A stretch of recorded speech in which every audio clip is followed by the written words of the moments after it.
تبارك وتعالى في كلامه المجيد وفرقانه الحميد. يا أيها الذين آمنوا اتقوا الله وقولوا قولا سديدا يصلح لكم أعمالكم ويغفر لكم ذنوبكم ومن يطع الله ورسوله فقد فاز فوزا عظيما. لا إله إلا الله العظيم الحليم، لا إله إلا الله رب العرش العظيم، لا إله إلا الله رب السماوات ورب الأرض ورب العرش الكريم. حسبي الله لا إله إلا هو عليه توكلت وهو رب العرش العظيم. اللهم صل على محمد وعلى آل محمد كما صليت على إبراهيم وعلى آل إبراهيم إنك حميد مجيد. اللهم بارك على محمد وعلى آل محمد كما باركت على إبراهيم وعلى آل إبراهيم إنك حميد مجيد. رب اشرح لي صدري ويسر لي أمري واحلل عقدة من لساني يفقهوا قولي. استغفر الله العظيم الذي لا إله إلا هو الحي القيوم وتب إليه رب يسر ولا تعسر وتمم بالخير وبك نستعين يا فتاح يا فتاح يا فتاح. محترم بھائیو، ہمارا آج کا موضوع ہے تقوی کیسے حاصل کریں۔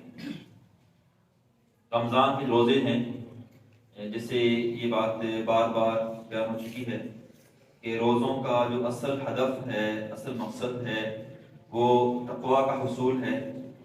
کل ہم نے پڑھا تھا کہ تقوی اصل میں ہے کیا چیز۔ آج ہم یہ دیکھیں گے کہ روزے سے انسان کو تقوی حاصل کیسے ہوتا ہے۔ اللہ تعالیٰ نے اس چیز کو انتہائی ایک سائنٹیفک وے میں اور ترتیب سے بیان کیا ہے، اور بالکل ایک لاجیکل انداز میں اس کو ایکسپلین کیا ہے اللہ تعالیٰ نے قرآن کے اندر، احادیث کے اندر بھی، کہ انسان تقوی کو حاصل کیسے کر سکتا ہے۔ ہم نے کل پڑھا تھا تقوی کہتے ہیں کبیرہ گناہوں سے بچنے کو۔ تقوی نام ہے کبیرہ گناہوں سے بچنے کا۔ عام طور پر ویسے اس کی جامع تعریف یہ ہے کہ اللہ تعالیٰ کی رضا کی خاطر نیک عمل کرنا اور اللہ تعالیٰ کے خوف سے گناہ کو چھوڑنا، یہ تقوی کا نام ہے۔ لیکن انسان یوں ہی گناہ چھوڑ دیتا ہے بیماری کے خوف سے، بدنامی کے ڈر سے، لوگوں کے ڈر سے، لوگوں سے شرم حیا کھا کر، اگرچہ ممکن اس میں اس کو ثواب مل جائے لیکن وہ کامل ایمان نہیں، وہ تقوی نہیں کہلائے گا۔ وہ تقوی کب ہے؟ جب انسان اللہ تعالیٰ کے خوف کی وجہ سے، جہنم کے عذاب کی وجہ سے، آخرت کے حساب کتاب کی وجہ سے انسان جو گناہ کو چھوڑتا ہے، یہ اس کا تقوی ہے۔ تو تقوی نام ہے گناہوں کو چھوڑنے کا۔ اب سوال یہ پیدا ہو، ہمیں سوچنا چاہیے کہ انسان گناہ کرتا کیوں ہے؟ انسان گناہ کرتا کیوں ہے؟ یا آپ اس کو یوں سمجھ لیں کہ گناہوں کے بنیادی اسباب کون کون سے ہیں؟ وہ کیا چیز ہے جو انسان کو گناہ پر آمادہ کرتی ہے؟ اگر ہم اس چیز کو روک لیں تو کافی حد تک انسان سے گناہ کم ہو جائیں گے، انسان کو تقوی حاصل ہونا شروع ہو جائے گا۔ فقہ اسلام نے، اور خصوصاً امام غزالی رحمہ اللہ تعالیٰ نے، علامہ ابن عبد البر نے، علامہ ابن قیم رحمہ اللہ تعالیٰ نے، ان تینوں افراد نے انسانی نفسیات پر بہت کام کیا ہے۔ انسان اخلاق کو حاصل کیسے کرے گا، اخلاق کیسے اپنائے گا، اپنی روح کا تزکیہ کیسے کرے گا، دل کی صفائی سے کیا مراد ہے، اللہ تعالیٰ سے قرب کیسے حاصل کرنا چاہیے، شیطان سے بچنا کیسے چاہیے۔ تو یہ حضرت بیان کرتے ہیں کہ گناہوں کے عام طور پر 3 اسباب ہیں۔ اگر ان 3 اسباب انسان اس پہ کنٹرول حاصل کر روک لے تو کافی حد تک انسان گناہوں سے چھوٹ بچ سکتا ہے۔ وہ 3 اسباب کیا ہیں؟ ایک ہے شہوت کا مرض، شہوت کا مرض، اور دوسرا ہے غضب اور غصہ، جس سے بندہ بندوں پر ظلم کرتا ہے۔ لیکن جتنے بھی لڑائی جھگڑے ہوتے ہیں، فتنے فساد ہوتے ہیں، بندوں پر ظلم ہوتا ہے، تو وہ انسان انتقام کی وجہ سے کرتا ہے، غضب کی حالت میں کرتا ہے، غصے کی حالت میں کرتا ہے، تو انسان اس سے گناہ میں داخل ہو جاتا ہے۔ اور نمبر 3 ہے غفلت کا طاری ہونا۔ انسان کے اوپر جب بھی غفلت طاری ہوتی ہے، انسان گناہ کرتا ہے۔ اب روزہ جو ہے وہ انہی تینوں چیزوں کو روکتا ہے، یا اگر روکے نہ بھی تو ان کو جو حد اعتدال ہے ان میں لاتا ہے۔ وہ کیسے لاتا ہے؟ وہ اس طرح لاتا ہے کہ اللہ تعالیٰ نے روزے کی حالت میں ہمارے اوپر 3 چیزیں حرام کی ہیں۔ کھانے کو حرام قرار دیا ہے، پینے کو حرام قرار دیا ہے، اور جو جنسی مباشرت ہے، میاں بیوی کا تعلق ہے، اس کو اللہ نے حرام قرار دیا ہمارے اوپر۔ اب ان تینوں چیزوں میں تعلق ہے آپس میں۔ اب علماء فرماتے ہیں کہ جو انسان زیادہ کھاتا پیتا ہے، جو انسان بھی زیادہ کھانا کھائے گا، اس کو زیادہ پینے کی حاجت پیش آئے گی، اس کی معدے میں گرمائش پیدا ہوگی، اس کے اندر شہوت کے جذبات بڑھ جائیں گے جب انسان زیادہ کھانا کھاتا ہے۔ اور یہ آپ لوگوں نے اکثر سنا ہوگا کہ جو بھوکا پیٹ ہوتا ہے، جو غربا ہوتے ہیں ان سے زنا کم ہی ہوتا ہے، جو لوگ بھوکے ہوتے ہیں ان سے زنا کم ہی ہوتا ہے۔ اور جب بھی آپ کسی زنا کرنے والے کو دیکھیں گے میرے بھائیوں، وہ ایسے لوگ ہوں گے جو عیاش قسم کے لوگ ہوتے ہیں، جو ٹھاٹ باٹ سے رہتے ہیں، جن کے پاس ہر لذات میسر ہیں۔ تو وہ جو زیادہ جو کھانا پینا ہے، زیادہ عیاشی ہے، زیادہ لذات ہیں، یہ انسان کی شہوت کو بھڑکاتے ہیں، اور اسی سے انسان کا جو وزن بڑھتا ہے، اور اسی کی وجہ سے انسان کے اوپر غفلت طاری ہوتی ہے۔ اس لیے جو روزہ ہے یہ ان تینوں چیزوں کو روکتا ہے۔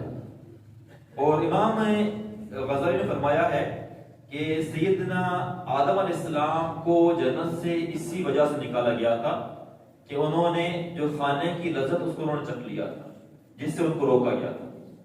اور میرے بھائیوں دیکھیں، اللہ تعالیٰ نے سیدنا آدم علیہ السلام کو دنیا میں بھیجنے سے پہلے کچھ عرصہ، اللہ بہتر جانتے ہیں کتنا عرصہ تھا، وہ ان کو رکھا تھا جنت کے اندر۔ اس کی حکمت کیا ہے؟ اس کی دو حکمتیں ہیں۔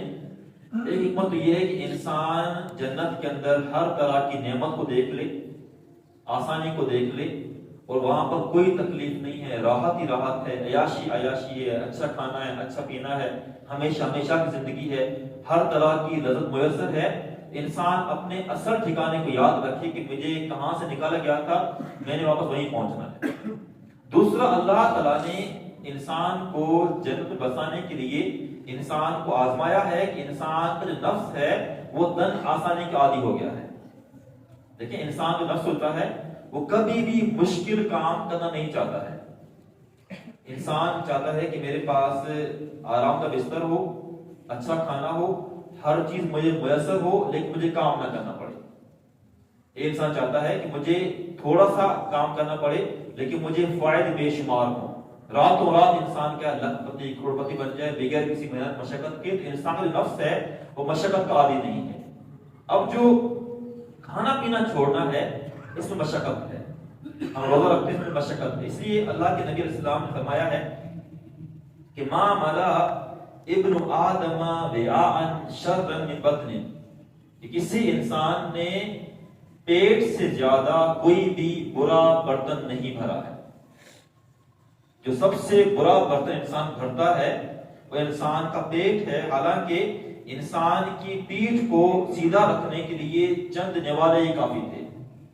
الفاظ یہ امام ترمذی کی حدیث ہے، بحسب ابن آدم لقیمات یقمن صلبہ، ابن آدم کے لیے چند نوالے ہی کافی تھے اس کی پیٹھ کو سیدھا رکھنے کے لیے، یعنی اس کی زندگی کو رواں دواں رکھنے کے لیے۔ فَإِنْ كَانَ لَا مُحَالَةَ، لیکن اگر وہ زیادہ کھانا بھی چاہتا ہے، فَثُلُثٌ لِطَعَامِ، اسے چاہیے کہ وہ 3 حصے کر لے پیٹ کے، ایک حصہ کھانے کے لیے، وَثُلُثٌ لِشَرَابِهِ، ایک حصہ پانی پینے کے لیے، وَثُلُثٌ لِنَفْسِهِ، اور ایک حصہ سانس لینے کے لیے۔ جب انسان اس طرح حد اعتدال سے کھائے، مشہور حکیم کا قول ہے، وہ بیان کرتے ہیں کہ جب مجھے حدیث پہنچی تو میں حیران رہ گیا کہ ساری حکمت جو طب کی ہے، ساری کی ساری اللہ کے نبی نے جو میڈیکل سائنس کے اصول ہیں اس ایک حدیث سے بیان کر دیے۔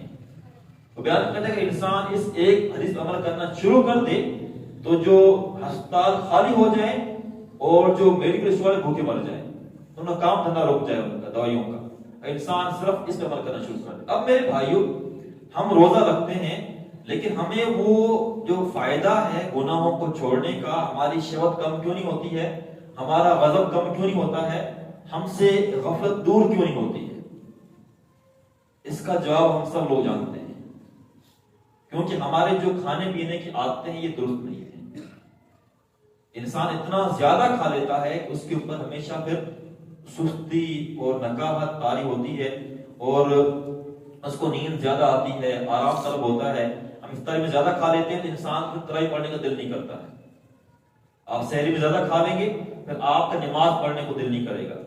اگر آپ تھوڑی دیر پہلے جائیں گے تو آپ کے اوپر نیند کا غلبہ آ جائے گا. تو ہمیشہ کھانے کے بعد انسان کے اوپر سستی طاری ہوتی ہے. اکثر آپ نے دیکھا ہوگا جب انسان رمضان میں اور مرغن غذائیں کھا کر انسان سو جائے تو نوجوانوں کو عام طور پر احتلام ہوتا ہے. عام طور پر سو جاتے ہیں تو عام طور پر احتلام ہوتا ہے. وجہ کیا ہے؟ وہ زیادہ کھانے کی وجہ سے، گرم کھانے کی وجہ سے، ان کے معدے میں گرمائش کی وجہ سے وہ ان کی جو شہوت بڑھ جاتی ہے، ان کی شہوت. لہذا جب انسان کی شہوت بڑھے گی میرے بھائیوں، انسان گناہ کرے گا. انسان بدنظری کرتا ہے، ٹائم پاس کرتا ہے، برے مناظر دیکھتا ہے، فلمیں، ڈرامے اور کھیل کود اور فضول گپ شپ، یہ گناہوں کا مجموعہ ہے. اسی بنا پر اللہ نے فرمایا کہ المؤمن یأکل فی معین واحد، مومن جو ہے وہ صرف ایک آنت میں کھاتا ہے. مومن جو ہے وہ صرف ایک آنت میں کھاتا ہے. والکافر یأکل فی سبعۃ امعاء، اور جو کافر ہوتا ہے وہ سات آنتوں میں کھاتا ہے.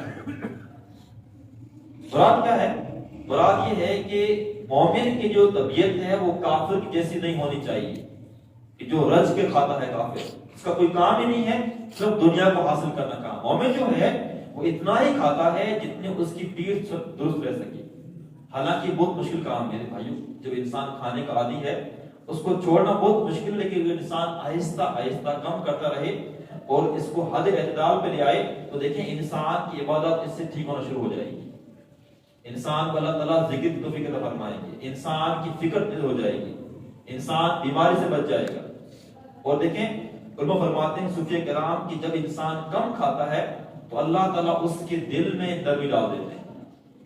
اسی بنا پر سیدہ عائشہ صدیقہ رضی اللہ عنہا بیان کرتی ہیں ما شبیہ آل محمد صلی اللہ علیہ وسلم منذ قدم المدینہ من خبز بر ثلاث لیال تباعا حتی قبض، کہ مدینے آنے کے بعد کبھی ایسا نہیں ہوا کہ محمد صلی اللہ علیہ وسلم کے گھر والوں نے 3 دن تک مسلسل جو کی روٹی سے پیٹ بھرا ہو. کبھی ایسا نہیں ہوا کہ ان کو 3 دن مسلسل جو کی روٹی کھانا نصیب ہوا ہو. مسلسل ایک دن ہے تو 2 دن نہیں ہے، 2 دن ہے کسی دن انہوں نے کھجور کھائی ہے، پانی پیا ہے، دودھ پیا ہوگا، ان کو روٹی نصیب نہیں ہوئی ہے. یہ ایسا نہیں تھا کہ بس کھانا نہیں تھا، وہ زہد اختیار کیا کرتے تھے، وہ زہد اختیار کیا کرتے تھے. اور اس طرح سے امام حسن بصری رحمہ اللہ بارے میں آتا ہے، ان کے پاس ایک اپنے شاگرد حاضر ہوئے تو کھانا کھا رہے تھے. انہوں نے کہا دعوت دیا ہے میرے ساتھ شریک ہو جائے کھانے میں. انہوں نے کہا کہ استاد جی میں نے بہت کھا لیا، میری گنجائش نہیں ہے. وہ حیران ہوئے اور غصے ہوئے کہ تم کیسے مسلمان ہو، یہ مسلمان کی شان کے خلاف ہے کہ اس کی معدے میں گنجائش نہ ہو. تم نے کیسے اتنا کھا لیا ہے کہ تمہیں کوئی دعوت دے رہا ہے اور تم کہتے میرے پیٹ میں گنجائش نہیں اور کھانے کی ہے. مسلمان اتنا کبھی کھاتا نہیں ہے کہ اس میں وہ گنجائش نہ ہو کھانے کی. لہٰذا میرے بھائیو یہ رمضان جو مہینہ ہے یہ ہم نے اس کو بنایا ہے کھانے پینے کا. واللہ ہم پورا سال اتنا نہیں کھاتے جتنا ہم رمضان میں کھاتے ہیں.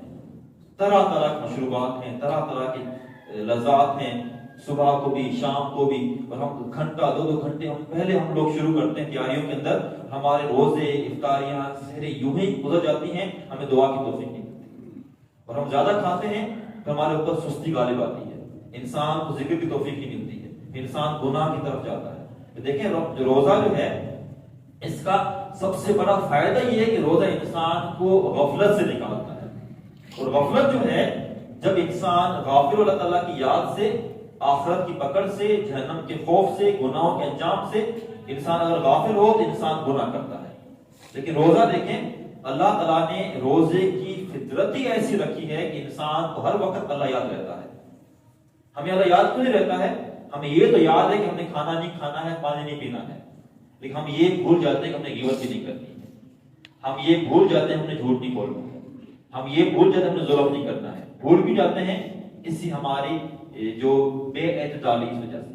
لہٰذا میرے بھائیو اگر ہمیں واقعی تقویٰ حاصل کرنا ہے تو تقویٰ جو حاصل ہوتا ہے یہ انسان کو مشقت سے حاصل ہوتا ہے. یہ اللہ تعالیٰ کی بہت بڑی نعمت ہے. یہ چند لوگوں کو نصیب ہوتی ہے، وہ لوگ جو اللہ تعالیٰ کی خاطر قربانی دینے پر آمادہ ہو جائیں۔ دین جو ہے میرے بھائیوں، یہ انسان سے قربانی کا تقاضا کرتا ہے۔ دین جو ہے، جو آخرت کی نعمتیں ہیں، جنت کی نعمتیں ہیں، ہم دنیا کی چند نعمتوں کو حاصل کرنا چاہیں، ہم دن رات ایک کر دیتے ہیں، اپنا خون پسینہ ایک کر دیتے ہیں۔ بعض اوقات انسان بھوکا پیاسا بھی رہتا ہے۔ آپ نے سنا ہوگا جو لوگ یورپ جاتے ہیں، انتہائی مشقت والا سفر کرتے ہیں، کئی مہینے وہ ذلت اختیار کرتے ہیں، بعض اوقات تو وہ سفر مرد تک جاتے ہیں، کنٹینروں کے اندر، کشتیوں کے اندر، دنیا کی چند فائدوں کو لینے کے لیے، جو کہ یقینی نہیں ہوتے ہیں۔ اللہ تعالیٰ کا وعدہ کہ یقینی وعدہ ہے، اگر ہم تھوڑی قربانی دیں گے، اور یہ کوئی بہت بڑی قربانی نہیں ہے، یہ کوئی بہت بڑی قربانی نہیں ہے، یہ بات نہیں ہے کہ ہم کھانا پینا چھوڑ دیں، ہم لذات کو اپنے حرام کا مراد کیا ہے؟ اعتدال اختیار کرنا، اعتدال اختیار کرنا، اتنا کم بھی نہ کرنا انسان بیمار ہو جائے، اور حد سے زیادہ بھی نہ کرنا کہ انسان کے اوپر سستی اور اختیاری ہو جائے۔ لہٰذا میرے بھائیوں، اس بنا پر اگر ہم تقوی حاصل کر لیں تو اللہ تعالیٰ نے سورہ طلاق کے اندر تقوی کے چند فائدے بیان کیے ہیں، جو اخروی بھی ہیں اور دنیاوی فائدے بھی ہیں۔ ایک آیت پڑھتا ہوں میں، اللہ تعالیٰ کا ارشاد ہے، وَمَن يَتَّقِ اللَّهَ يَجْعَلْ لَهُ مَخْرَجًا، جو انسان بھی اللہ تعالیٰ کا تقوی اختیار کرے گا، اللہ تعالیٰ اسے ہر مشکل سے نکلنے کا راستہ فراہم کرے گا۔ یہ اللہ تعالیٰ کا وعدہ ہے۔ اور آگے فرمایا وَيَرْزُقْهُ مِنْ حَيْثُ لَا يَحْتَسِبُ، اللہ اس کو ایسی جگہ سے رزق دے گا جہاں سے اس کا وہم اور گمان تک نہیں ہوگا۔ لہٰذا میرے بھائی، جو مہینہ ہے یہ اصل میں اللہ تعالیٰ کو راضی کرنے کا، گناہوں کو چھوڑنے کا اور تقوی کو حاصل کرنے کا مہینہ ہے۔ اگر ہم آج کوشش کریں گے میرے بھائیوں، تو 2 دن گزریں گے، 4 دن گزریں گے، ہفتہ گزریں گے، ہماری عادت ٹھیک ہو جائے گی، ہمیں اپنی عادات کو تبدیل کرنا آسان ہو جائے گا۔ لیکن اگر ہم یوں ہی ہماری عادت رہی تو جس طرح پہلے کئی رمضان گزر چکے ہیں، تو خدا نہ خواستہ یہ رمضان گزر جائے گا۔